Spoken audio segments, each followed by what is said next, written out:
അതൊന്നും പറഞ്ഞാ പറ്റില്ല. നിങ്ങൾ എങ്ങനെയെങ്കിലും അവിടെ നിന്ന് പേടിച്ചു കേട്ട്. എന്താടി ഉണ്ണിയ നീ പറയണത്? ഞാൻ എങ്ങനെയടി മകനെ അവളുടെ അടുത്ത് അവളുടെ സ്വർണം വേണം പറയുക. എനിക്കൊന്നും പറ്റില്ല അതിന്. എന്നാ വേണ്ട, എനിക്ക് അവളുടെ സ്വർണ്ണമൊന്നും വേണ്ട. എന്നാ നിങ്ങളിതാ തരുവോ? എനിക്കൊരു 2-3 പവനെങ്കിലും വേണം. നിങ്ങളുടെ കയ്യിൽ ഉണ്ടെങ്കിൽ നിങ്ങളിതാ. എന്തേ ഇപ്പൊ ഒന്നും മിണ്ടാനില്ലേ? പറയാൻ മാത്രം കൊട്ടയ്ക്ക് എനിക്കൊന്നും തന്നിട്ടൊന്നും ഇല്ലല്ലോ. ആകെ തന്നത് 4-5 പവന്. നിങ്ങൾ കാര്യമായിട്ട് എനിക്ക് വല്ലതും തന്നിരുന്നെങ്കിലേ എനിക്കിപ്പോ ഇതിന്റെ ആവശ്യം വരില്ലായിരുന്നു. ഞാൻ എന്തായാലും ഒരു ഉച്ചയാകുമ്പോൾ അങ്ങെടുത്തും. നിങ്ങൾ എങ്ങനെയെങ്കിലും അവിടെ നിന്നൊരു 2 പവനെങ്കിലും മേടിച്ചു വെക്കി. ഞാൻ വരുമ്പോ എനിക്കത് കിട്ടിയില്ലെങ്ങാ.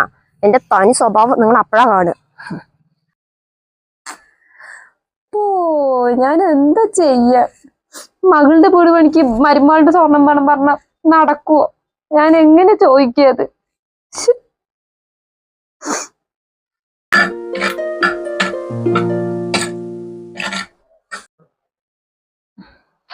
തൻസിയെ പണികളൊക്കെ ആയ മോനെ?